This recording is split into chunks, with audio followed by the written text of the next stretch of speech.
Hello everybody, welcome to a brand new LP here on Zunker's gaming channel, Mega Man X5. Hope you're excited getting back to the Mega Man series, deciding to do a couple of easier or quicker LPs here. If you've seen my post about my update, I just got them moving, started a new job, so it's been a little while since I've posted anything on here. I do apologize for that, but YouTube had to take a back seat for a few weeks. As you can see behind me, there's still some stuff I need to take care of. But in time. So you might see some of this stuff in future videos for a bit. But nonetheless, we are playing probably what should have been, well, not what I think, what should have been the final of the series itself. I need to get my button configurations right. Nope. Alright, they're right now.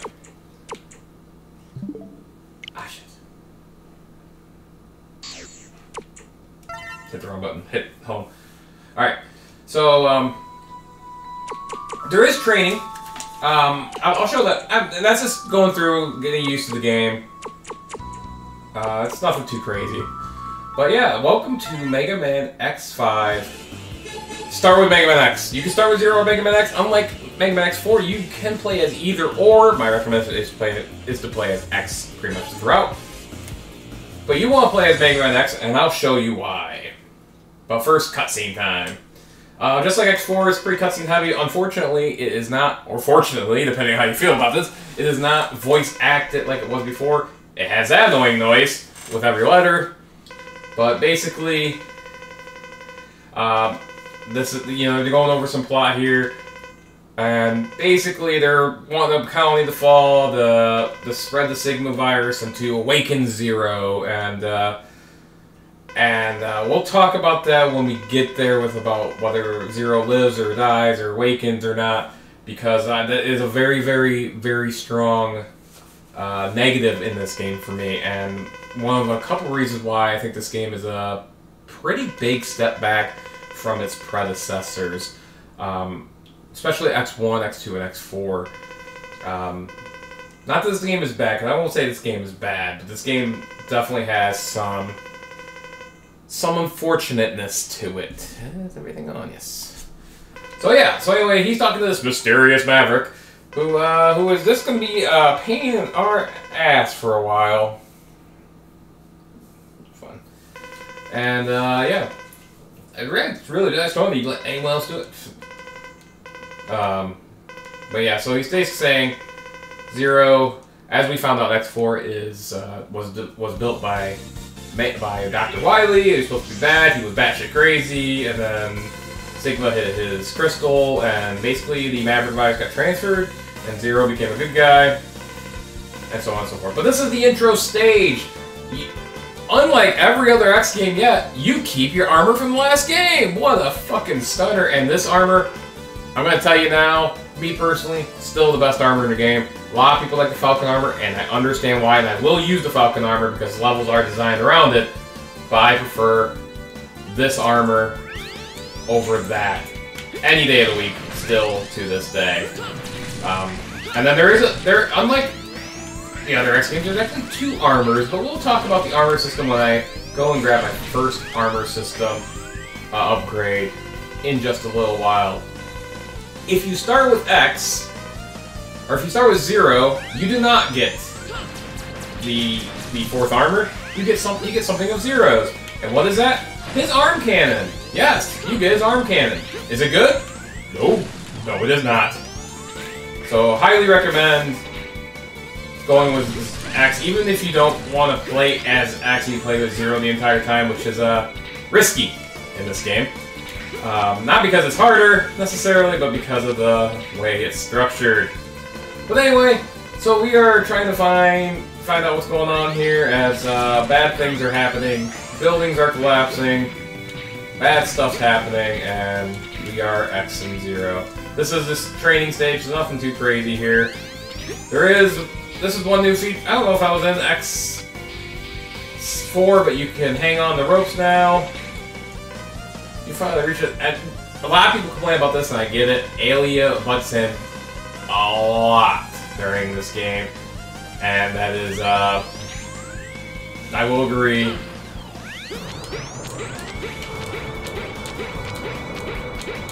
That is the problem. There's a little callback to X3 and X2. We have some little things like that. Alright, so we're fighting the Statue of Liberty. Weird. It looks kind of robotic. So there is Zero. He got hit by Sigma pretty hard. He lost his cannon. So you again as X, you can play as Zero still, but you will not have his arm cannon. Boo hoo, boo hoo. But nonetheless, so they're trying to pick up Zero or pick up that asshole Sigma. And here we go. Huh. That statue's exploded. What gives?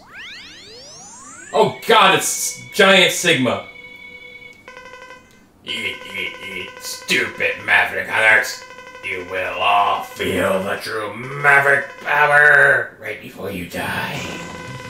Alright, so let's battle. So Sigma battle from the start. That's gotta be super tough. No, it's not. But I don't know if you saw something. But X can duck. By the way, you have to hit his mouth when it's open. X can duck. This is a new feature in this game. Yes, the first X game, first Mega Man game, they have the duck button to it. I know, folks. I know it's hard to believe that we got ducking 5 X games in and countless Mega Man classics. We finally got duck. And both characters do have duck, by the way. But there we go. This Sigma battle, though, is extremely easy. Don't worry about it. It's big. He's easy. That's interesting. But that's exactly what Sigma wanted. He wanted you to be in because it's released the Sigma virus. That's all over the world. Holy shit. And the colony and...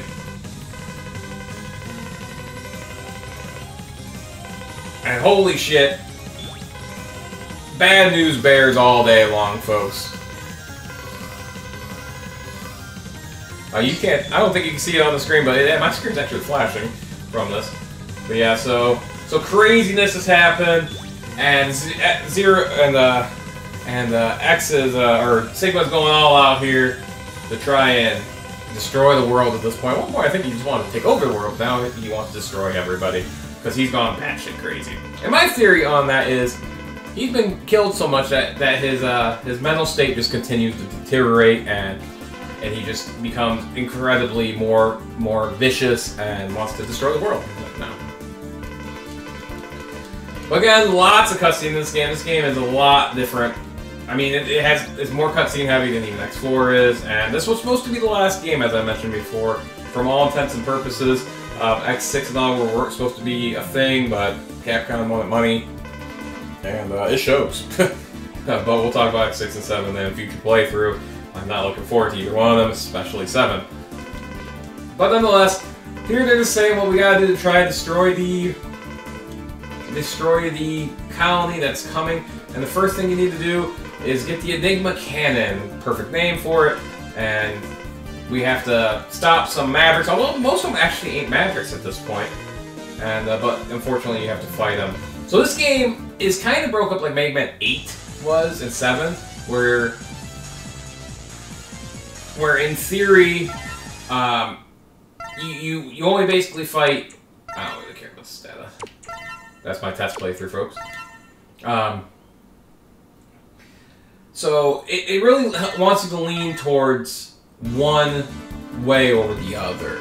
So for example, so there's 4 that have the Enigma parts, but you can actually go to any of the 8, so it's not stopping you, but here's telling you about Crescent Grizzly. I know, you probably all are like, oh my god, you're playing on Legacy Collection. It doesn't have the good names anymore. It does not, unfortunately. Here's Tidal Whale, Boo Hiss. That's Duff McWhalen if I've ever seen him. But now we have to get the cannon. One other unique thing about this game is you only have 16 hours, basically one time into a level and out. It doesn't reduce if you die, or even if the game over, as long as you don't leave the level itself. But nonetheless, these 4 you want to go to. But you want to go to these 4 Mavericks first, that way you get the Enigma Cannon. You can go the other route if you want. Don't really recommend it. There is parts in this game. As the hours wear down, the enemies get stronger, and you can actually get special parts to use. This part system is really poorly implemented, but but you have to wait a while. I think under 10 hours or something like that to get from the Mavericks. And honestly, it ain't worth it. You don't need them right now. I don't recommend it. So first Maverick we're going to go to is Crescent Grizzly, or Grizzly Slash in the old games, and we're going to be 4th Armor X. I do want to warn you once again, you ain't going to see much of Zero in this playthrough, folks. Probably ain't going to see him at all. I'm probably going to stick with X for most of it, and I have a reason for that, and I'm sad about it, because unfortunately there is some RNG about whether you keep Zero or not late, and you can really screw yourself if you're not trying. So most of the upgrades, so this game has heart tanks, just like the other games. It has 8 of them, and then some of the,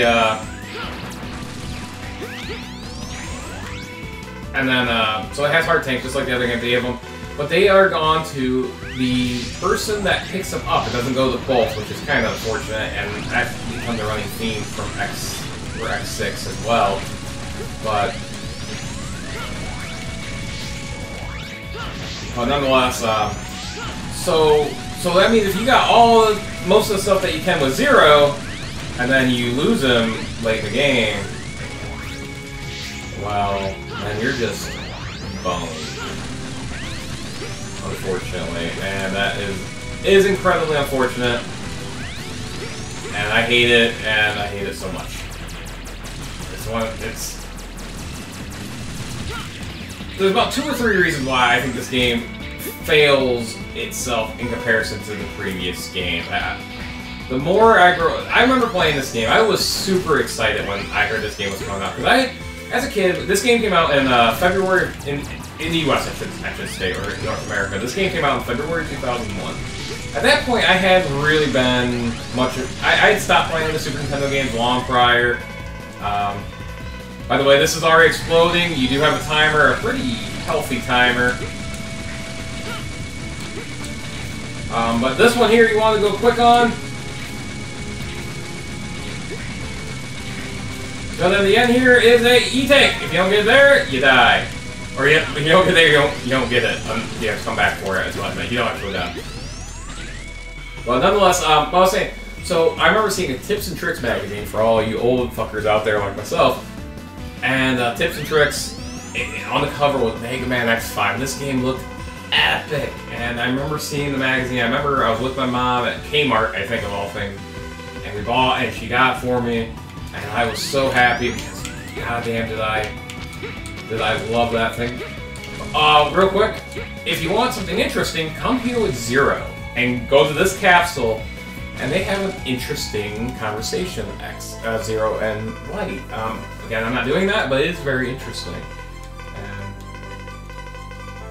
But this is the first part before I get back to my story. First part for the Falcon armor, and you remember how in previous games you got the item, you got war right away, right? That's no longer the case. As a matter of fact, you can't even put part of it on. You have to get all 4 pieces before you can put it on. A lot of people hate that. I'm in that club as well. I don't like that either. It'd be cool to be able to fly. Maybe they could. It doesn't work quite right. That you can't fly as long, or maybe you can't just fly at all. Because with the Falcon armor, you can fly it and be mostly invulnerable, and it's pretty nice. But nonetheless, that's the way they did it. X6 is the exact same way. But yeah, so we bought this game. We bought the magazine. I was super excited about it. Got me back into X. I played this game, loved it at the time, but there's definitely things as I've grown older I realized this game has some warts to it, and some trends that end up playing out pretty big as we move forward. So this is Grizzly Slash. He's big, he's monstrous, but he's pretty damn easy, if I'm being honest with you. He's a great choice for first boss. Honestly, the other ones aren't bad either, being honest with you. But nonetheless, we got this asshole, and he will hit you hard with some of his moves, but especially touch damage. But again, he takes a lot of damage, and he's pretty antagonistic from the get-go with these guys, with the Maverick Hunters, because pretty sure Zero, the reason why he has that special arm is because of Zero. Because he's an arms dealer as well. That's not the reason why he has it, but he's a weapons dealer, and... But nonetheless... But yeah, so nonetheless, this is the fight. He does this a lot. Now because he's late in the battle, he's shooting some bigger stuff. Again, ducking helps here. I will say though, let me tell you, the boss music in this game is phenomenal. I love the boss music in this game. It is pretty good. But Crescent Grizzly goes down pretty easily. He really goes down to Zero very easily as well. So either one that you go with, you shouldn't have too much trouble at all. So now you notice Hours of Collision is down to 15. And we damage received, we did good. We had an A rank there. I don't know what the ranking system means, if it means anything. It's pretty useless. So yeah, so we get, just like every other game, you get his weapon of... Okay. Yes. You get his weapon from him, and go through a bit of a spiel about him. But right now, that's all you get is his weapon, which is C-Shot and C-Sword. Doesn't show you what it does, unfortunately. We did get the leg parts and the crystal ball for the Enigma. More exposition here. Yes, it should. Yes, it should. Will do.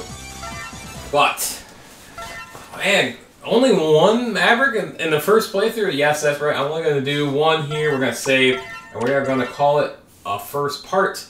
And next part, we'll do one of the worst levels in the entire series, Duff McWhalen. So until then, everybody, deuces.